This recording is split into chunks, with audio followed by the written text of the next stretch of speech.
Welcome to Upticks. I'm Jake Falcon, the founder of Falcon Wealth Advisors and your host for Upticks. Today is our 71st episode, 4 planning tips for 2019.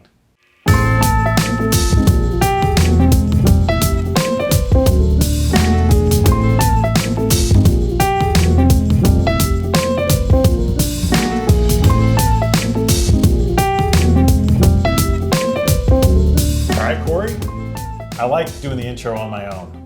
You do a great job. Well, I appreciate that. Maybe it's a little cleaner than both of us trying to speak. I think it's fine. Episode 71. 71. That's a lot. I feel like we've gotten better. One more home run than Mark McGwire hit. Is that right, actually? I don't know. Anyway, we don't need to go down that road. All right, so welcome to our 71st episode. Today, we wanted to talk about 4 planning tips to do for 2019. Now, we know we are well into December, and before you know it, it's going to be 2020. So we wanted to give you 4 tips of things that you can do now to help potentially better set up your financial future. Yes, so if you're watching this in the second week of December, right? It's okay. It's not too late, right? It's not too late, right? So we'll just kick it off here. So with tip number 1 is schedule a time to speak with your accountant now, right? Because after December 31, they can no longer help you. I set an appointment with my accountant, a phone call, just a simple phone call with him and my wife and me, and we're going to go through some items, and I just want to make sure that I've done everything for me and my family to put ourselves in a good tax situation for 2019. Smart. I think there's a big problem in the industry where for accountants that they are always looking backward, and I don't think they do enough tax planning. So that's another big initiative from Falcon Wealth Advisors is that you can expect in 2020 to get more tax planning ideas from us than you again can take to your accountant that can potentially help you implement them.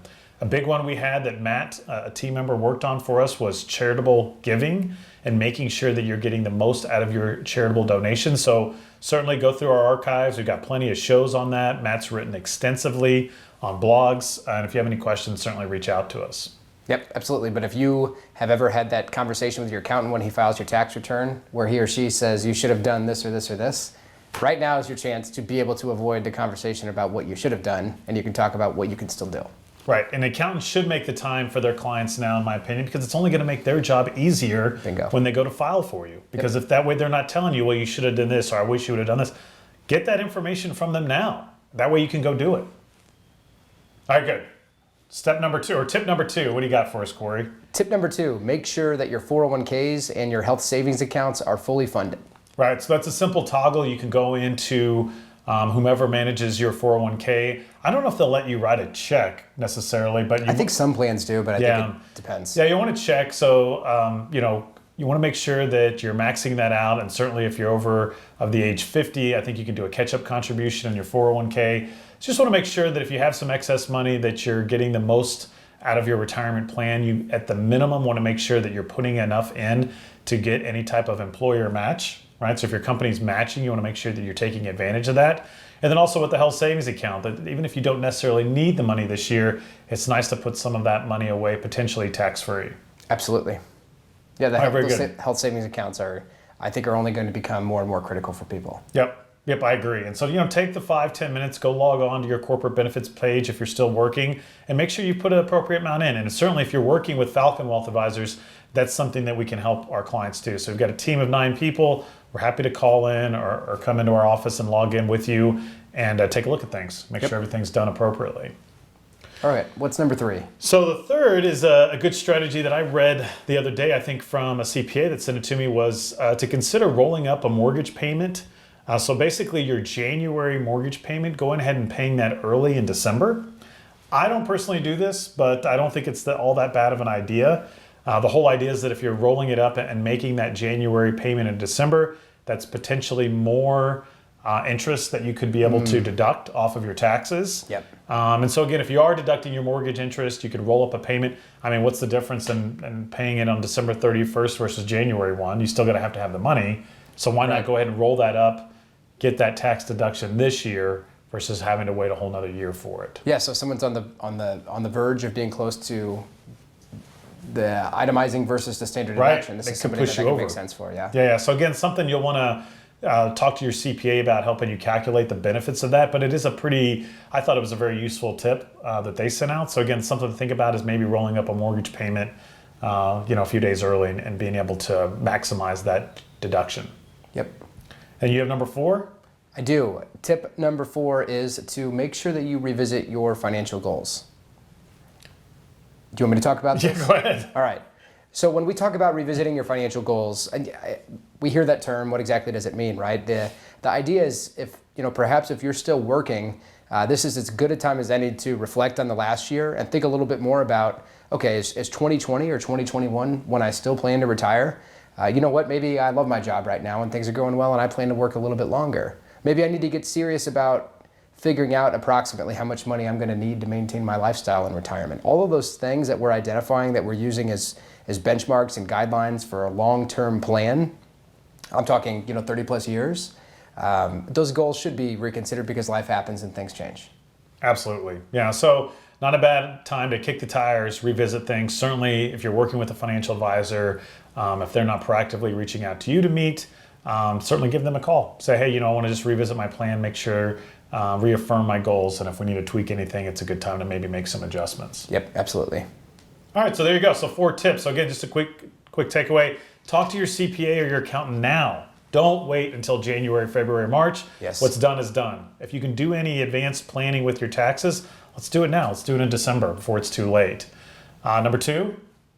Make sure your 401ks and your HSAs or your health savings accounts are fully funded. Right, and then again, if you want to roll up that mortgage payment a few days early, might be able to deduct some of that interest this year. And if you zoom out a little bit, just revisit your goals overall. Like Jake said, kick the tires, figure out where you're at and where you want to go. Perfect. All right, so now we'll move on to the fun portion of our show, and I think I asked you to flip the script and let me partake in some of the fun. So That's right. The tables have turned. So I'm gonna get on my phone here is where I typed out the questions that I wanted to ask. So all right, so we're gonna do the Bird of Prey Lightning Round, sponsored by Falcon Wealth Advisors, and now Cory, you are going to be asking me the questions. That's right. So I have 5 questions for you here. There is no prize. All right. Thank you for participating. Are you ready? We'll go ahead and start the clock. Let's go ahead and start it.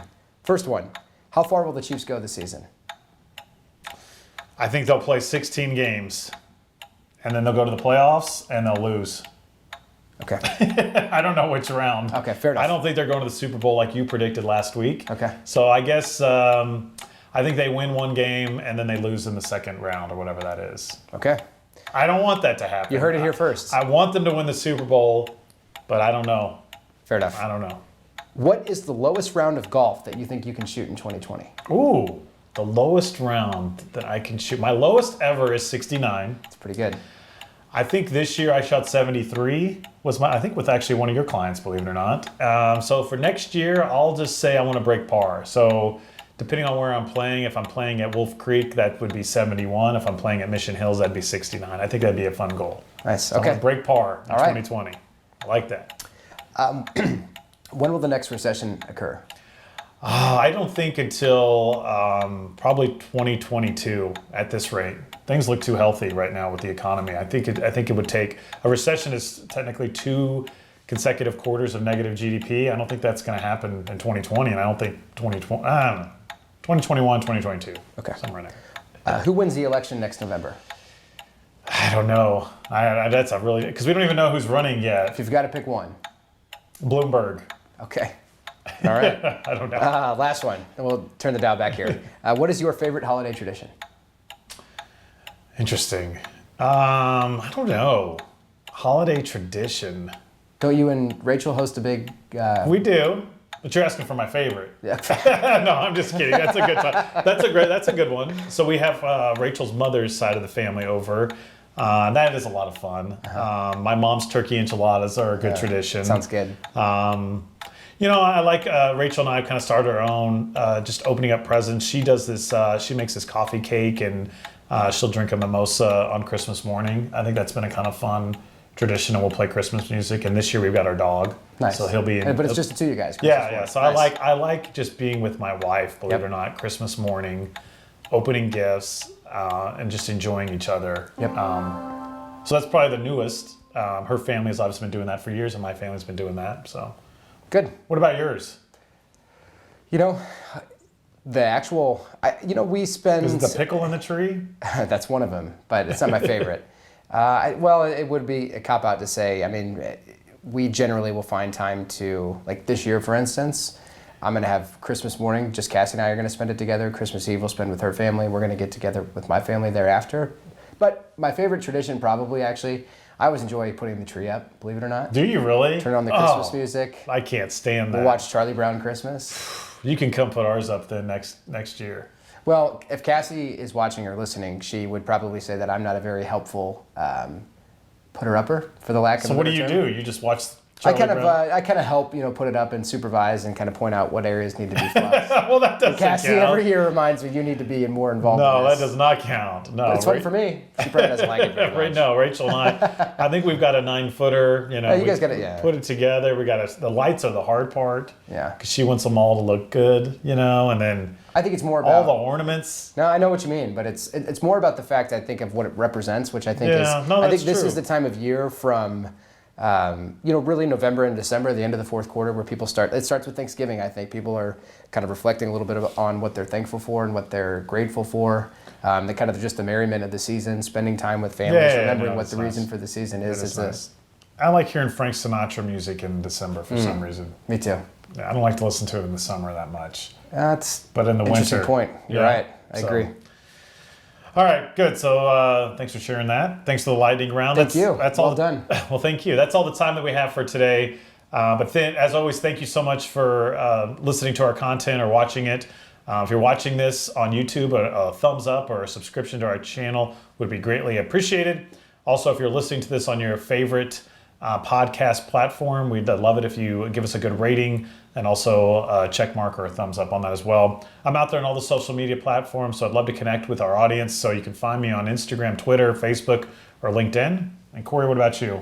While I'm on all of those same social media platforms, you can certainly connect with me anywhere. Twitter is probably where I'm most active, and my Twitter handle is @Cory Bittner KC. Perfect. Thanks again for watching, and we hope you all have a great week.